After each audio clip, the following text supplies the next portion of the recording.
Friends, welcome to techno गुरुमी channel. तो first NF मैंने आपको पीपीटी में वो समझा दिया था और अभी हम कर रहे हैं सेकंड एनएफ। सेकंड एनएफ क्या होता है, इसके क्या क्या रूल्स होते हैं। First of all second NF में क्या होता है, फर्स्ट एनएफ का होना ज़रूरी होता है। यानी कि फर्स्ट एनएफ मतलब कि मल्टी वैल्यू और कंपोजिट वैल्यू का। ओके, और इसके अंदर नो पार्शियल डिपेंडेंसी होती है। नो पार्शियल डिपेंडेंसी क्या होती है, functional dependency. All column are dependent on one primary key. जितनी भी टेबल है, जैसे कि ये हमारी स्टूडेंट टेबल है, स्टूडेंट टेबल में स्टूडेंट नेम और एड्रेस ये दोनों एट्रीब्यूट्स है, ये क्या है, प्राइमरी की, यानी कि स्टूडेंट आईडी है, इसके ऊपर डिपेंडेंट है। ठीक है, ये होता है डिपेंडेंट होना। एक कॉलम प्राइमरी की पर दो कॉलम का डिपेंडेंट रहना, ये हमारा कहलाएगा डिपेंडेंसी। ओके, और पार्शियल डिपेंडेंसी क्या होती है, जब दो या दो से ज़्यादा प्राइमरी की एक ही टेबल में हो तो वह पार्शियल डिपेंडेंसी होगी। ठीक है, उसे कैंडिडेट की भी कहते हैं। तो फर्स्ट हमारी टेबल है, जैसे ये स्टूडेंट है, इसकी प्राइमरी की क्या है, स्टूडेंट आईडी को बना दिया। और ये हमारी सेकंड टेबल है जिसके अंदर मैंने सब्जेक्ट आईडी, सब्जेक्ट नेम और टीचर ये तीन बना दिए। अब इस तीनों में सब्जेक्ट आईडी है, उसको प्राइमरी की बना दिया। यानी कि फर्स्ट टेबल के अंदर स्टूडेंट आईडी और सेकंड टेबल के अंदर सब्जेक्ट आईडी, ये दोनों हमारी क्या है, प्राइमरी की है। अब इन दोनों कीज़ को सिंगल टेबल में अटैच करना, मतलब सिंगल टेबल में रखना, वो क्या कहलाएगा, प्राइमरी कैंडिडेट की कहलाएगा।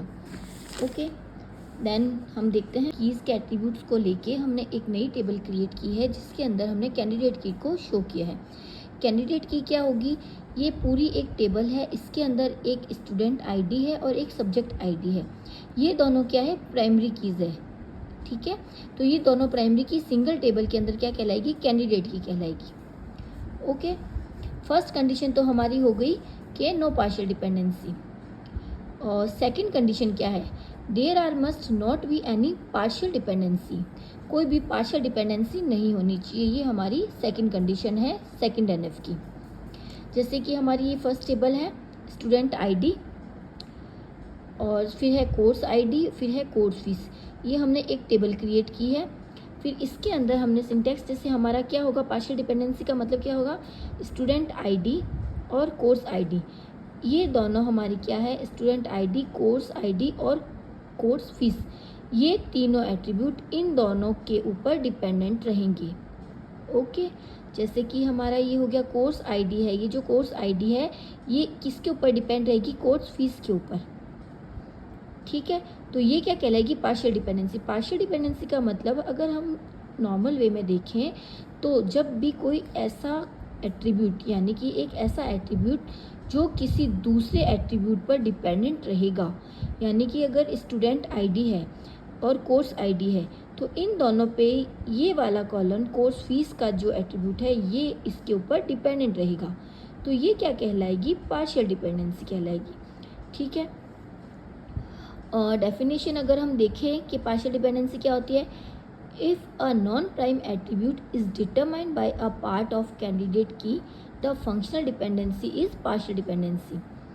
जब कोई नॉन प्राइम एट्रीब्यूट क्या होता है, जैसे इसके अंदर है कोर्स फीस, ठीक है, और प्राइम एट्रीब्यूट जैसे कि आईडी है ये इसके ऊपर डिपेंडेंट रहेगा, तो ये क्या है, प्राइम एट्रीब्यूट स्टूडेंट आईडी और कोर्स आईडी, और कोर्स फीस वो है नॉन प्राइम एट्रीब्यूट।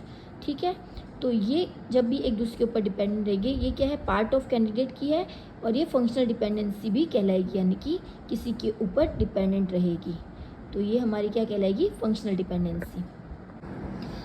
तो जो पार्शियल डिपेंडेंसी को एलिमिनेट करने के लिए सेकंड एनएफ का मेन एम है, हमारा मेन एम क्या है इसका, ये हो गया मेन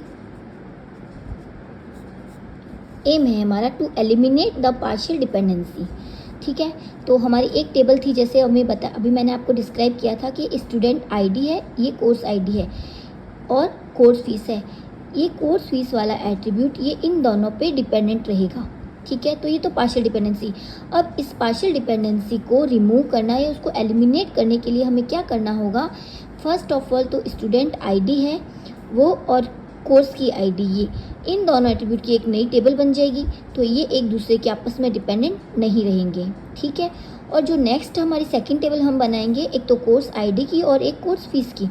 तो जो कोर्स आईडी है ये कोर्स फीस के ऊपर, ये फीस का जो एट्रीब्यूट होगा ये क्या करेगा, सिर्फ कोर्स आईडी पे ही सेट रहेगा, मतलब कि कोर्स आईडी से इसको रिलेशन रखना है तो ये सिर्फ कोर्स आईडी पे ही डिपेंडेंट रहेगा, इसको स्टूडेंट की आईडी से कोई भी लेना देना नहीं होगा। तो ये क्या हो गया, पार्शियल डिपेंडेंसी को एलिमिनेट करने का एक तरीका हो गया।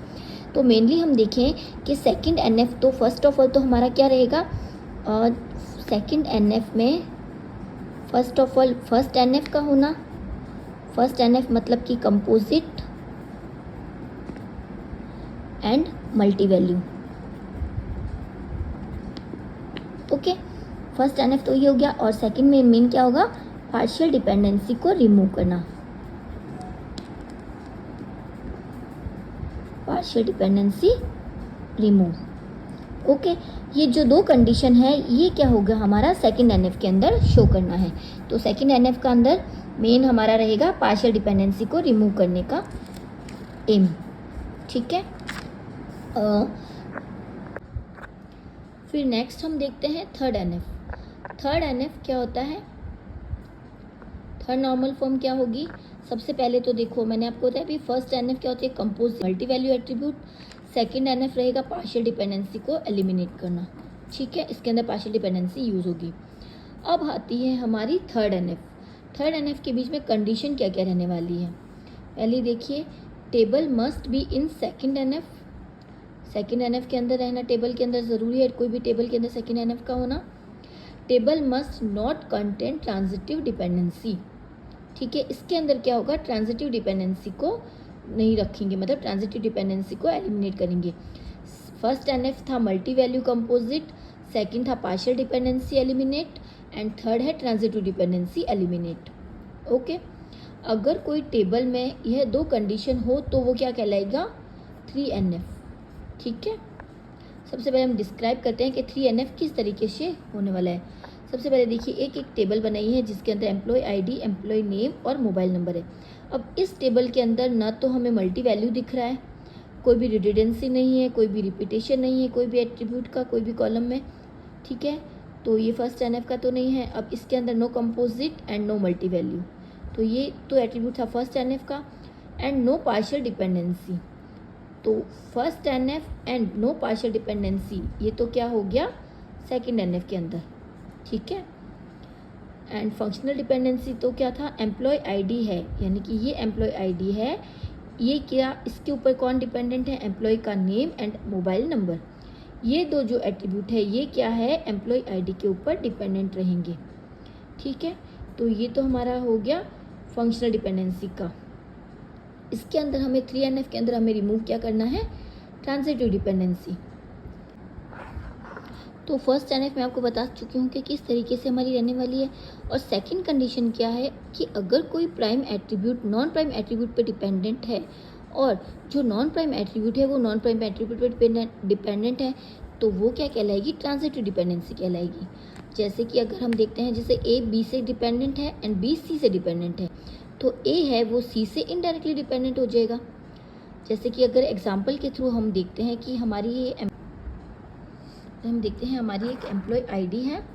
एम्प्लॉय आईडी ये क्या किसके ऊपर डिपेंडेंट है, employee name and project ID पे, ये इन दोनों कॉलम पे डिपेंडेंट रहेगी। और जो प्रोजेक्ट नेम है वो प्रोजेक्ट आईडी पे डिपेंडेंट रहेगा। तो इनडायरेक्टली अगर हम देखते हैं कि एम्प्लॉय आईडी और प्रोजेक्ट नेम का इस तरीके से तो कोई लिंक नहीं है कि ये एक दूसरे पे डिपेंडेंट नहीं है, लेकिन ट्रांजिटिव डिपेंडेंसी के अंदर आईडी है, एम्प्लॉय आईडी ये क्या किसके ऊपर डिपेंडेंट है, employee name and project ID पे, ये इन दोनों कॉलम पे डिपेंडेंट रहेगी। और जो प्रोजेक्ट नेम है वो प्रोजेक्ट आईडी पे डिपेंडेंट रहेगा। तो इनडायरेक्टली अगर हम देखते हैं कि एम्प्लॉय आईडी और प्रोजेक्ट नेम का इस तरीके से तो कोई लिंक नहीं है कि ये एक दूसरे पे डिपेंडेंट नहीं है, लेकिन ट्रांजिटिव डिपेंडेंसी के अंदर जैसे ए बी से कनेक्टेड एंड ए बी से डिपेंडेंट है एंड बी सी से डिपेंडेंट है, तो इसी तरीके से एम्प्लॉय आईडी डिपेंडेंट है प्रोजेक्ट आईडी पे एंड प्रोजेक्ट आईडी डिपेंडेंट है प्रोजेक्ट नेम पे। तो इनडायरेक्टली प्रोजेक्ट नेम डिपेंडेंट किससे रहेगा, एम्प्लॉय आईडी से। तो ये क्या है, एक ट्रांजिटिव डिपेंडेंसी का एग्जाम्पल के थ्रू आपको बताने की कोशिश की है। तो आई होप ये आपको ये जो कॉन्सेप्ट है ट्रांजिटिव डिपेंडेंसी का, ये आपको समझ में आ गया हो। तो इसी को रिमूव करने के लिए हमें 3NF का यूज़ करना होता है। ठीक है, तो नेक्स्ट पेज पे देखिए आप कि जैसे एम्प्लॉय आईडी का मैंने आपको बताया था अभी, एम्प्लॉय आईडी प्रोजेक्ट आईडी पे and project ID project name पे, then employee ID and project name indirectly dependent on each other. Okay, this condition is on transitive dependency. अब मेन कॉन्सेप्ट हमारा आता है कि 3NF का हमें यूज़ क्यों करना है. Remove transitive dependency and remove redundancy. ठीक है. फिर हम देखेंगे ट्रांजिटिव डिपेंडेंसी को रिमूव किस तरीके से.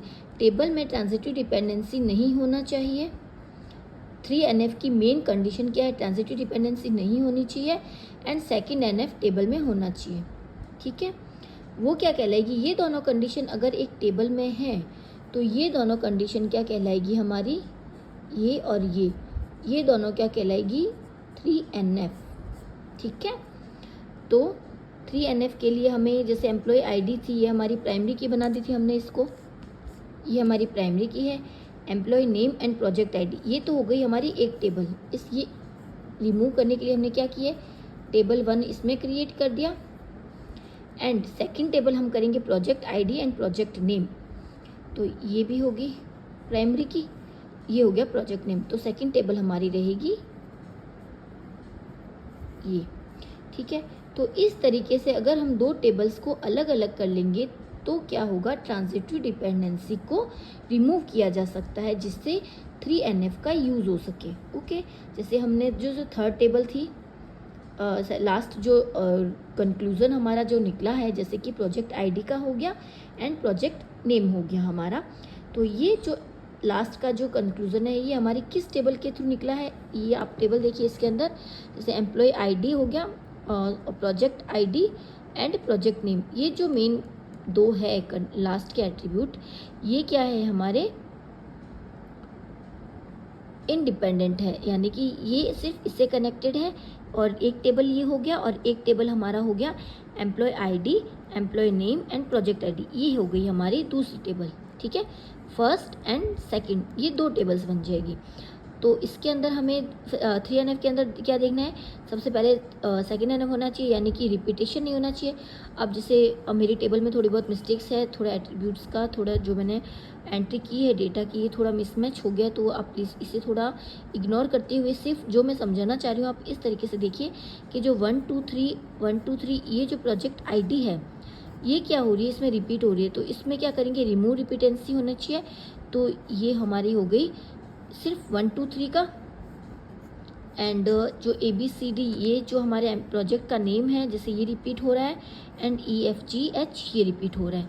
तो इसका ABCD ये वाला और एक ये वाला एट्रीब्यूट, ये दोनों हमने क्या किया है, इसको 1 2 3 7 8 5 ये जैसे इसका हो गया प्रोजेक्ट आईडी का ये 1 2 3 फर्स्ट रो के अंदर एंड सेकंड के अंदर हो गया 7 8 5. तो ये हमारा हो गया ABCD एंड EFGH. तो ये हमारा जो कंक्लूजन निकला है ये हमारा क्या है, नो ट्रांजिटिव डिपेंडेंसी. ठीक है. तो